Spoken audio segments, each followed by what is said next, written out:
প্রায় কয়েক হাজার লোক, 1 লক্ষাধিক প্রায় সদস্য হবে। কৃতজ্ঞতা জ্ঞাপন করছি। এই সমাগম মুহূর্তে নিয়ে শুভেচ্ছা বক্তব্য রাখবেন খেলা শেষ হয়ে গেল। আরাফাত রহমান কোকো স্মৃতি আন্তর্জাতিক ফুটবল টুর্নামেন্টের সম্মানিত বিশেষ অতিথি অগ্নিতলা থানা বিএনপির জয়পুরহাট টিম জয়লাভ করছে টাইব্রেকারে 1 গোলে জয়পুরহাট। আকাশ ভাইকে তার সংক্ষিপ্ত এবং মূল্যবান বক্তব্য রাখার জন্য বিশেষভাবে অনুরোধ করছি। বিসমিল্লাহির রহমানির রহিম।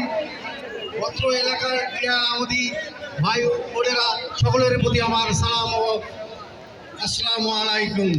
ভিডিওটি দেখতে থাকুন, আমি বক্তব্যটা আপনাদের উপভোগ করলেন দেখাচ্ছি। এর জন্য আমাদের পক্ষ থেকে শুভেচ্ছা জানাচ্ছি এবং আগামী দিন দোয়া রাখবেন, আগামী দিনেও যেন আমরা এইরকম একটা টুর্নামেন্ট আরম্ভ করতে পারি, এই বলে আমি আমার সংক্ষিপ্ত বক্তব্য শেষ করলাম। খোদা হাফেজ।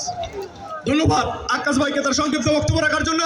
এই মুহূর্তে বক্তব্য রাখার জন্য বিশেষভাবে অনুরোধ করছি আরাফাত রহমান কোকো স্মৃতি আন্তর্জাতিক ফুটবল টুর্নামেন্টের সম্মানিত উদ্বোধক, নওগাঁ জেলা মহিলা দলের সম্মানিত ভারপ্রাপ্ত সভাপতি সামিনা ইয়াসমিন পলি আপাকে তার মূল্যবান বক্তব্য রাখার জন্য বিশেষভাবে অনুরোধ করছি।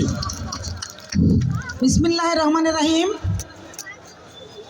আজ এই আরাফাত কোকো টুর্নামেন্টের আজকে ছিল তার শেষ খেলা। এই খেলায় আমি এই টুর্নামেন্টের আমার দলের যারা পরিশ্রম করেছে সবাইকে আমার সম্পূর্ণ করেছে, তাদেরকে জানাই আমি কৃতজ্ঞতা ও ধন্যবাদ। এবং এই টুর্নামেন্টে যারা অংশগ্রহণ করেছে তাদেরকেও জানাই আমি কৃতজ্ঞতা ও ধন্যবাদ। দলের ভাইদের ধন্যবাদ জানাই, যে রেফারি সহকারে রেফারিকে ধন্যবাদ জানাই ও প্রশাসক, সাংবাদিক ভাই ও ভাষ্যকার ভাইদের আমি আমার পক্ষ থেকে ধন্যবাদ ও কৃতজ্ঞতা জানাই।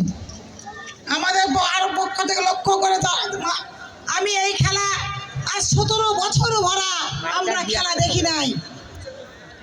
বললাম 17 বছর ভরা আমরা এই অগ্নিতলায় কোনো খেলা দেখি নাই।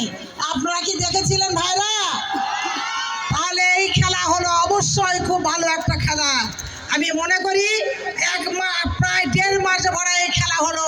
খেলার মধ্যে যে আনন্দটা আছে, এই আনন্দটা অত্যন্ত একটা সুন্দরভাবে আমাদেরকে উপভোগ করার জন্য সবাইকে আমি আমার ধন্যবাদ ও কৃতজ্ঞতা জানাই। আর এই খেলা যে পরিচালনা করলো আমাদের যুবদল, ছাত্রদল, থানা বিএনপি, পৌর বিএনপি, কৃষক দল, ছাত্রদল, শ্রমিক দল,